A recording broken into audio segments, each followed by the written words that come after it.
Bonjour, je suis Jean-François Costebal-Lacoste, je suis psychiatre, et élu, de l'URPS Auvergne-Rhône-Alpes, et je vais vous présenter le laboratoire participatif de recherche en santé que nous sommes en train de construire ensemble. Alors pourquoi créer un laboratoire participatif?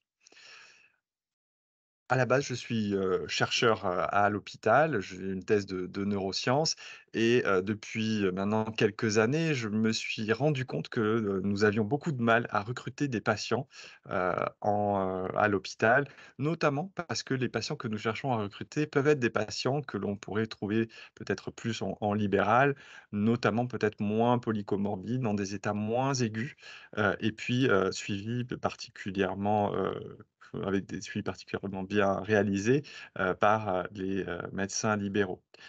Et j'avais envie, depuis assez longtemps, de nous rapprocher des médecins libéraux. Petit à petit, je suis passé, dans le libéral et je me suis rendu compte que quelque part ces recherches, elles étaient, très construites pour, l'hôpital évidemment, puisqu'elles sont pas pensées par des universitaires qui travaillent essentiellement à l'hôpital, j'ai pensé, que, les idées pouvaient aussi peut-être venir du terrain et donc, des médecins libéraux. Et donc faisant chemin, je suis arrivé à l'URPS et nous avons proposé donc la construction d'une communauté entre les médecins libéraux et les chercheurs, en santé. Pourquoi ça? Bah, pour rendre plus cohérentes et faisables les études de terrain, pour aider les inclusions de patients ou de médecins, si on s'intéresse par exemple à la santé des médecins. Ouvrir la connaissance, des 2 côtés d'ailleurs, hein, que ce soit la connaissance, des hospitaliers, pour les médecins libéraux et des libéraux pour les médecins hospitaliers et puis, bien sûr partager, apporter des problématiques, de terrain. Dans le plan stratégique de l'INSERM 2025, cette question, recherche participative est une des priorités. C'est notamment la priorité numéro 4 qui nous dit que, l'INSERM doit renforcer l'engagement dans la recherche participative. Alors qu'est-ce qu'ils nous disent un petit peu plus précisément dans ce début de paragraphe? C'est que l'INSERM doit contribuer activement à développer un écosystème favorisant la recherche participative dont l'objectif est de faire advenir des projets participatifs portés par des chercheurs et co-construits avec des professionnels de santé, des associations de malades ou de citoyens. Donc voilà, c'est vraiment une idée, que partagent aussi les chercheurs, cette importance de créer, des recherches participatives avec, les médecins, de terrain. Alors c'est quoi la recherche participative? La recherche participative, la définition un peu consensuelle, c'est des sciences et recherches participatives sont des formes de production de connaissances scientifiques auxquelles participent, aux côtés des chercheurs, des acteurs de la société civile, à titre individuel ou collectif, de façon active et délibérée, c'est-à-dire en toute autonomie. On n'oblige personne à faire partie de ce type de recherche. L'idée, qui vient se greffer là-dessus, c'est que les médecins libéraux ont un savoir expérientiel avec une diversité importante de ces savoirs et que ces compétences acquises sur le terrain par les professionnels de santé ont une valeur ajoutée pour la recherche médicale et biomédicale. Et alors pourquoi est-ce qu'on a idée d'aller là-dedans? C'est que mutualiser les savoirs peut permettre de créer des recherches qui vont être plus adaptées à l'environnement médical et obtenir des résultats de recherche spécifiques aux problématiques réelles des médecins et aussi des patients en ville. La recherche participative, elle peut être bidirectionnelle, c'est-à-dire que les médecins libéraux ont repéré des problématiques dans leur quotidien. Les chercheurs, eux, ont des compétences pour élaborer des projets de recherche, mais aussi, il est possible que les chercheurs ont des idées de recherche sur des pratiques professionnelles et les médecins libéraux ont la connaissance de leurs pratiques et donc permettent de créer, cette recherche en partenariat. Dans le monde scientifique, il y existe un intérêt exponentiel des recherches participatives, hein. Je vous ai mis là, une recherche, dans le moteur de recherche PubMed pour les mots-clés Participatory and Approach, de 1975 à 2024. Bon là, on est en début 2024 donc pour l'instant, il y en a peu dans cette année, mais vous voyez bien que vraiment il y a un intérêt exponentiel et un nombre croissant de recherches participatives. Et donc le laboratoire participatif de recherche en santé, qu'est-ce qu'on veut en faire? L'idée, vous l'avez sans doute compris, c'est de créer une communauté entre les chercheurs et les médecins libéraux d'Auvergne-Rhône-Alpes.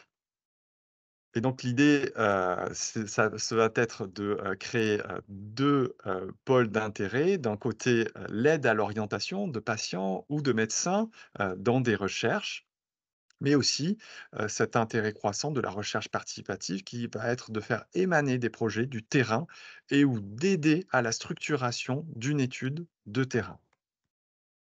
Concernant l'aide à l'orientation, l'idée, ce serait de pouvoir adresser des patients ou des médecins, vers des recherches créées par des, chercheurs hospitaliers.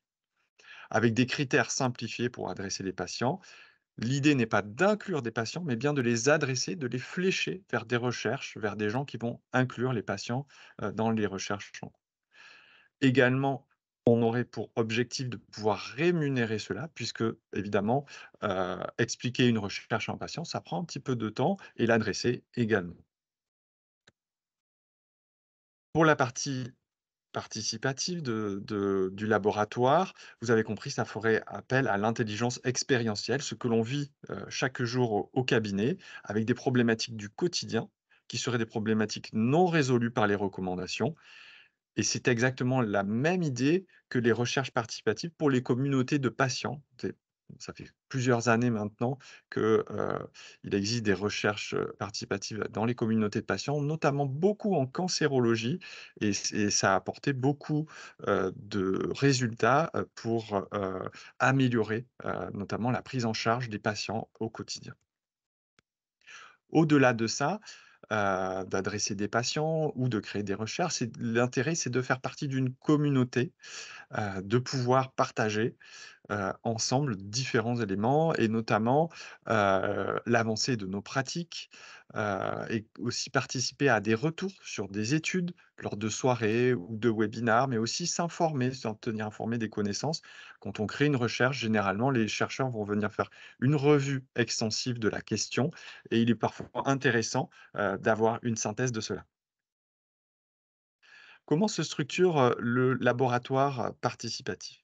Vous êtes, pour le moment 251 médecins libéraux à avoir accepté d'intégrer le laboratoire, de recherche participative d'Auvergne-Rhône-Alpes et voici donc la carte qui reprend, ces informations et votre distribution sur le territoire. Nous avons pour l'instant sélectionné 2 spécialités, la psychiatrie et la médecine générale. Bien sûr, l'idée, c'est de pouvoir ouvrir à l'ensemble des spécialités, mais nous avons débuté par ces, 2, spécialités. Du côté, de la recherche, nous nous épaulons d'un service, national INSERM, qui est le service, INSERM Sciences et Société, qui est dirigé par Fabien Daucagne. C'est donc un service national qui a pour objectif justement de développer la recherche participative. Elle est associée notamment au groupe de recherche pour les associations de malades et elle est connectée avec environ 300 équipes INSERM, ce qui va nous permettre aussi de trouver des équipes INSERM qui pourront répondre à nos questions de recherche. Sur le plan, un peu plus de proximité, nous sommes associés pour le moment à 2 équipes INSERM, pardon.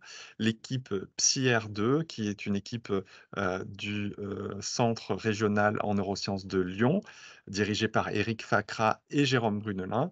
Et puis, du côté, cancérologie, une équipe, radiation, défense, santé et environnement, pilotée par Béatrice Ferveux.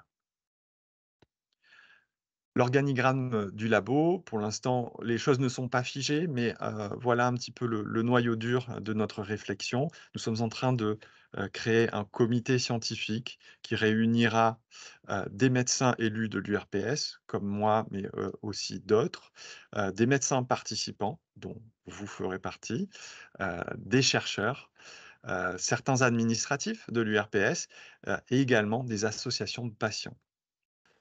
L'idée de ce comité scientifique sera de se réunir 3 à 4 fois par an pour se voir présenter des projets de recherche et en valider la conformité afin de pouvoir déceler les recherches que nous souhaiterions, porter, au sein du laboratoire.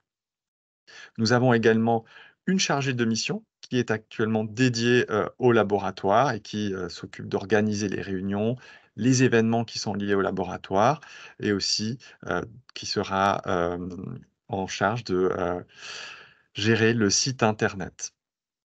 Également, nous avons imaginé qu'il pourrait y avoir des chargés de mission projet lorsqu'un projet est lancé pour pouvoir suivre le projet et aider à le mener à bien, jusqu'au bout.